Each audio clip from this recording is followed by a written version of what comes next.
Pernah kepikiran nggak gimana sih caranya kita ngebersihin air limbah yang jumlahnya banyak banget, apalagi di kota-kota yang makin padat? Ternyata jawabannya itu datang dari ide rekayasa yang super cerdas. Dan idenya itu mirip-mirip gedung apartemen. Yuk kita lihat bareng-bareng gimana apartemen buat bakteri ini bisa mengubah total cara kita ngurusin air. Nah, ini dia nih masalah klasiknya. Bayangin deh, ada pabrik, rumah sakit, atau kompleks perumahan yang perlu naikin kapasitas pengolahan airnya. Tapi, lahan kan makin mahal dan makin sempit. Jadi, gimana caranya nambah kapasitas tapi nggak perlu nambah lahan? Oke, cara yang lama itu biasanya butuh tangki-tangki raksasa yang makan tempat banget. Udah gitu lumpur sisa olahannya juga numpuk. Sekarang coba bandingin sama teknologi baru ini, MBBR. Solusinya jauh lebih ringkas, lebih stabil, dan lumpurnya lebih sedikit. Ini bukan cuma perbaikan kecil-kecilan, tapi lompatan besar. Jadi, apa sih nama dibalik solusi keren ini? Kenalan yuk sama bintang utamanya. Reaktor biofilm bergerak atau biar gampang kita sebut aja MBBBR. Gampangnya gini deh, proses MBBR itu intinya kita cemplungin ribuan media plastik kecil ke dalam tangki air limbah. Nah, media-media ini jadi semacam rumah buat bakteri-bakteri baik. Terus, bakteri ini bakal kerja non-stop buat makanin semua polutan yang ada di air. Sekarang kita bongkar rahasianya. Yang bikin teknologi ini spesial banget tuh sebetulnya bukan tangkinya, tapi justru benda-benda kecil yang ngambang di dalamnya itu. Inilah dia, bahan rahasianya. Komponen inti yang jadi kunci dari semua sistem ini. Biar gampang ngebayanginnya, anggap aja setiap kepingan plastik ini adalah sebuah gedung apartemen mewah. Iya, beneran. Apartemen ini jadi rumah yang super nyaman dan aman buat jutaan bakteri pembersih buat tinggal dan berkembang biak di sana. Tapi tunggu dulu. Ini bukan plastik sembarangan loh ya. Media ini dibuat dari material khusus namanya HDPE. Kenapa?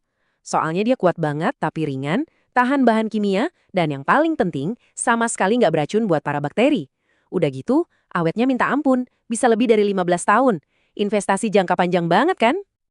Oke, sekarang kita masuk ke angka yang bikin melongo.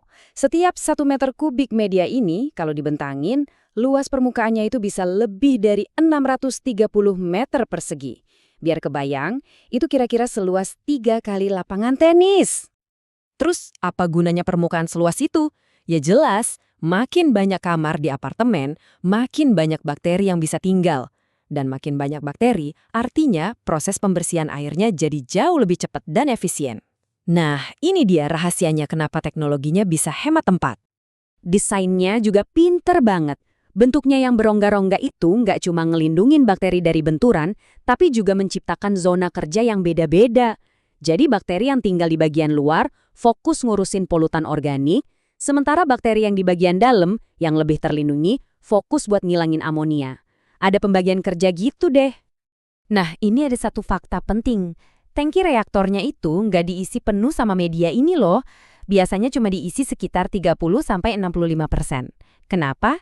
Justru ruang kosong sisanya itu penting banget, biar media-media ini bisa gerak bebas, muter-muter, dan kecampur sempurna sama air dan oksigen. Kemampuan buat ngatur seberapa padat apartemen bakteri ini yang bikin MBBR jadi super fleksibel. Ini bukan solusi yang pukul rata buat semua masalah. Teknologinya bisa diatur-atur, disesuaikan, buat ngadepin tantangan yang beda-beda dari tiap jenis air limbah.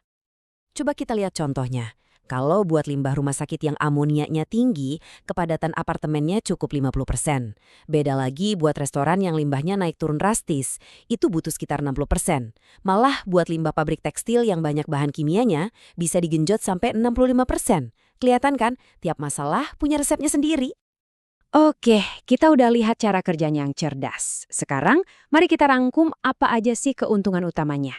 Kenapa teknologi ini bisa dibilang punya jejak kaki yang lebih kecil, tapi dampaknya justru jauh lebih besar. Pertama, kita bisa ningkatin kapasitas tangki yang udah ada, jadi nggak perlu bangun baru.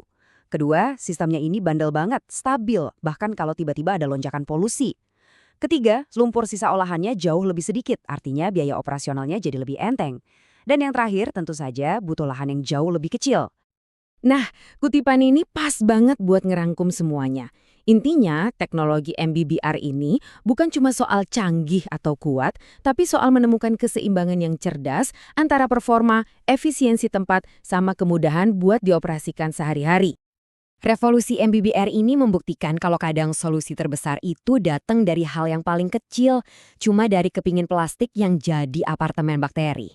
Ini jadi bikin kita mikir kan, kalau material cerdas bisa mengubah cara kita membersihkan air, kira-kira sistem penting apa lagi ya di sekitar kita yang juga lagi nunggu material inovatif berikutnya untuk diubah selamanya?